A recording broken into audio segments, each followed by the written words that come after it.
یہ ہے عربین سی، جو کہ بحری تجارت کے اعتبار سے بہت سے اسٹریٹجک اہم علاقوں کو ملاتا ہے، جن میں شامل ہیں ریڈ سی اور سوئس کینال کے ذریعے میڈیٹرینین سی یعنی یورپ تک رسائی، اور پرشین گلف کے ذریعے آئل اور گیس سے مالا مال ایران اور خلیجی ممالک کو۔ بھارت، ایران، عمان، پاکستان، سری لنکا، یمن، صومالیہ اور مالدیوز، ان میں زیادہ تر کنٹریز کی تجارت کا انحصار اسی سمندر پر ہے، جو کہ شپنگ کی دنیا کا انتہائی بیزی سمندری روٹ یا میری ٹائم ٹریڈ روٹ ہے، اور اسی سمندر میں واقع چند اہم اسٹریٹجک پورٹس میں سے ایک پورٹ ہے گوادر۔ پاکستان کی کرنٹ افیئر اور اسپاٹ لائٹ میں رہنے والی یہ گوادر پورٹ کیا پاکستان کی قسمت واقعی میں بدل سکتی ہے، یا یہ صرف ایک متھ یا ایک خواب ہے؟ Let's find out. Gwadar hammerhead نما یہ چھوٹا سا شہر آبادی کے اعتبار سے لگ بھگ 50,000 سے 1,00,000 افراد پر مشتمل ہے۔ اس شہر کو سمندر نے 3 اطراف سے اپنے گھیرے میں لیا ہوا ہے، اسی سبب یہاں ہر وقت سمندری ہوائیں چلتی رہتی ہیں، اور یہی ہوا اسے شناخت بھی دیتی ہے، گوادر یعنی ہوا کا دروازہ۔ 8 ستمبر 1958 کو پاکستان نے گوادر کو عمان سے 5.5 ارب روپے میں خرید لیا۔ پاکستان نے جب آزادی حاصل کی تو پاکستان کے پاس کراچی پورٹ ایک اکلوتی پورٹ تھی۔ پھر سال آیا 1970 کا، جب اس وقت کے وزیر اعظم ذوالفقار علی بھٹو نے اکنامک ریفارم پروگرام کے تحت ہیوی انڈسٹریز اور پاکستان اسٹیل مل کی ضروریات کو مد نظر رکھتے ہوئے ایک پرپز بلڈ اسپیشلائزڈ پورٹ کو تیار کرنے کا فیصلہ کیا، جو کہ کراچی پورٹ کے قریب ہی واقع تھی، پورٹ قاسم۔ مگر پھر 1971 میں پاک بھارت جنگ شروع ہو گئی۔ بھارتی شپس نے میزائلوں سے کراچی اور اس کی بندرگاہ پر حملہ کیا۔ پاکستان کے 2 بحری جنگی جہاز خیبر اور محافظ ڈبانے کے علاوہ اس حملے میں کئی کارگو شپس بھی تباہ ہو گئیں اور ساحل پر کھڑے آئل ٹینکرز میں آگ لگ گئی۔ ان حملوں نے پاکستان کی سپلائی لائن کو بری طرح متاثر کیا۔ تب سے پاکستان میں اس سوچ نے جنم لیا کہ آئندہ جنگی حالات میں اگر اپنی سپلائی لائن کو محفوظ رکھنا ہے تو کراچی کی ان پورٹس کا متبادل ڈھونڈنا ہی ہوگا۔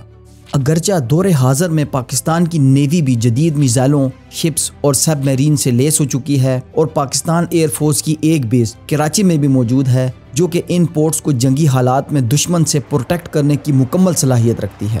لیکن اس سب کے باوجود یہاں ایک ایسا پیچیدہ رسک ہے جس کو کور کرنا تھوڑا مشکل ہے، اور وہ ہے انڈیا کا یہ جام نگر ایئر بیس۔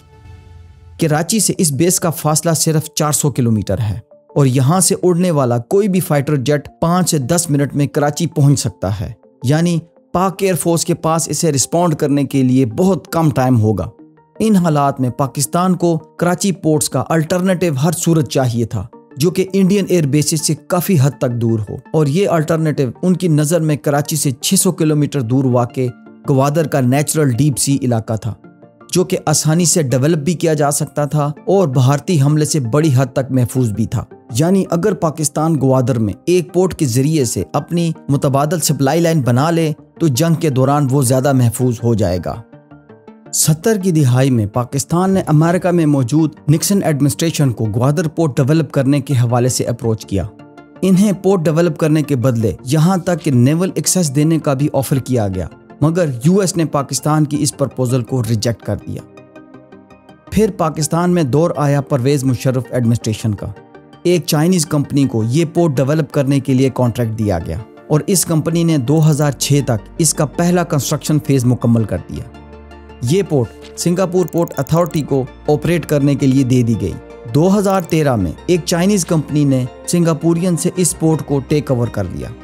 2015 میں چائنا کی گورنمنٹ نے گوادر پورٹ کو سی پیک پروجیکٹ میں شامل کر لیا، جو کہ one belt one road programme کے ماتحت سی پیک اور گوادر پورٹ کے ذریعے عربین سی تک رسائی کو ممکن بنانا چاہتا تھا۔ اس پروگرام میں پاکستان کے لیے یہ اپارچونٹی تھی کہ پاکستان میں ایک بڑی ہیوی فارن انویسٹمنٹ آ رہی تھی، جبکہ سی پیک انفراسٹرکچر ڈیولپمنٹ کے ساتھ ساتھ گوادر جیسی ڈیپ سی کمرشل پورٹ کے صحیح معنوں میں ڈیولپ ہو جانے سے پاکستان میں اکنامک ایکٹیویٹی پر مستقل بنیادوں پر مثبت اثرات مرتب ہونے تھے۔ لیکن چائنا کو گوادر پورٹ کی ضرورت کیوں ہے، اور وہ عربین سی کی ایکسیس کیوں حاصل کرنا چاہتا ہے؟ یہ ہے اصل سوال۔ چائنا، جو کہ ایشیا کا نمبر 1 ایکسپورٹر ہونے کے ساتھ ساتھ آئل اور گیس کا بہت بڑا امپورٹر بھی ہے، اس کی ٹریڈ کا زیادہ تر انحصار ساؤتھ چائنا سی اور ایسٹ چائنا سی پر ہے۔ ساؤتھ چائنا سی اتنا اہم میری ٹائم ٹریڈ روٹ ہے کہ دنیا بھر کی شپنگ کا 50% یہاں سے ہو کر گزرتا ہے۔ چائنا کی 80% آئل اینڈ گیس امپورٹس بھی اسی راستے سے ہوتی ہے، اس لیے یہ سمندر چائنا کی لائف لائن ہے۔ ساؤتھ چائنا سی میں امریکہ، فلپائن، جاپان اور تائیوان سے تنازعات کی وجہ سے چائنا کی یہ سپلائی لائن ہر وقت خطرے میں رہتی ہے۔ چینی پالیسی ساز اس بات سے خوب واقف ہیں کہ خطے میں کوئی بھی جنگ ہوئی تو یہ ممالک اس کی سپلائی لائن 2 جگہوں سے کاٹ سکتے ہیں۔ پہلی جگہ تو ساؤتھ چائنا سی ہے، جہاں امریکن نیوی فلپائن اور ویتنام سے مل کر چین کی سپلائی لائن کاٹ سکتی ہے، اور دوسری لوکیشن ہے ابنائے ملاکا یا ملاکا اسٹریٹ۔ اس اسٹریٹ کے دونوں اطراف واقع ممالک انڈونیشیا اور ملیشیا چین کے مقابلے میں امریکہ کے زیادہ قریب ہیں، اس لیے یہ راستہ بھی چین کے لیے کسی بھی وقت غیر محفوظ ہو سکتا ہے۔ اب چین کے پاس اپنی سپلائی لائن بچانے کا صرف ایک ہی راستہ ہے کہ وہ اپنے مشرقی سمندروں کو چھوڑ کر مغرب میں زمینی راستوں کے ذریعے تجارت شروع کریں، جیسا کہ پہلے وقتوں میں سلک روٹ کے ذریعے ٹریڈ کیا جاتا تھا۔ اور اسی سوچ نے ایک بہت بڑے منصوبے کو جنم دیا جس کا نام ہے ون بیلٹ ون روڈ۔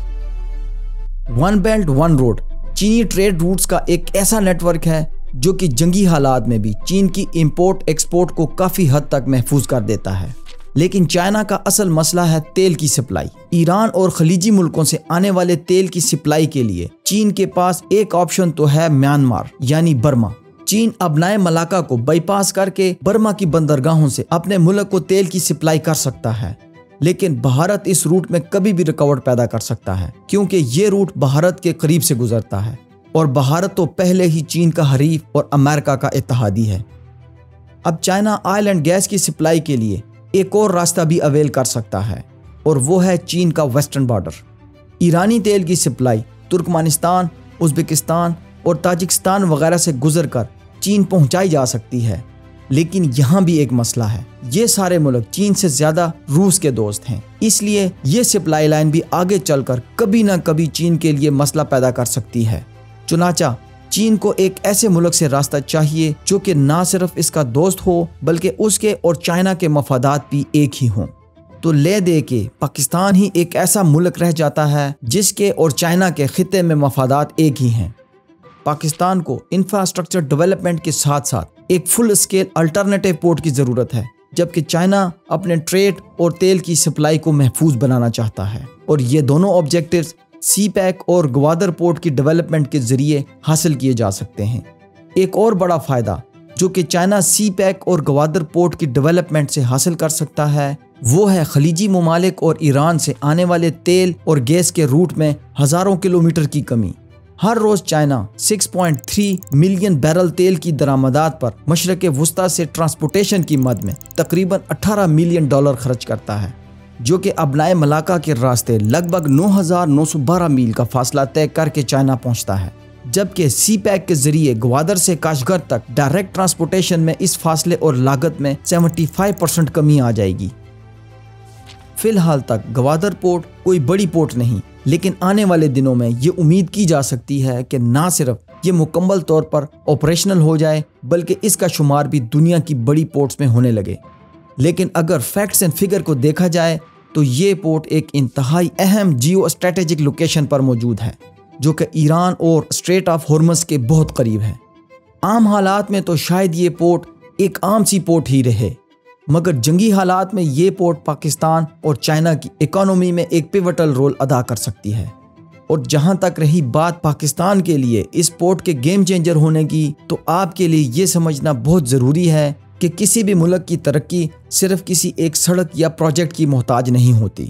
یعنی ایک سی پیک یا گوادر پورٹ بنا لینے کا یہ مطلب نہیں کہ اب پاکستان کے تمام مسئلے حل ہو جائیں گے۔ پاکستان انڈر ڈیولپڈ کنٹریز کی لسٹ سے نکل کر ڈیولپ کنٹریز میں شامل ہو جائے گا، ایسا کچھ بھی نہیں ہونے جا رہا۔ اگر پاکستانی ایکسپورٹرز، انڈسٹریلسٹ اور عوام سی پیک اور گوادر کو ایک اپرچونٹی سمجھیں اور خود کو مختلف شعبوں میں اپ گریڈ کریں تو سی پیک اور گوادر نہ صرف ان کے لیے بلکہ پاکستان کے لیے ایک ٹرننگ پوائنٹ ثابت ہو سکتا ہے۔ ویڈیو اچھی لگی ہو تو لائک اور چینل کو کر دیں سبسکرائب۔ اللہ حافظ۔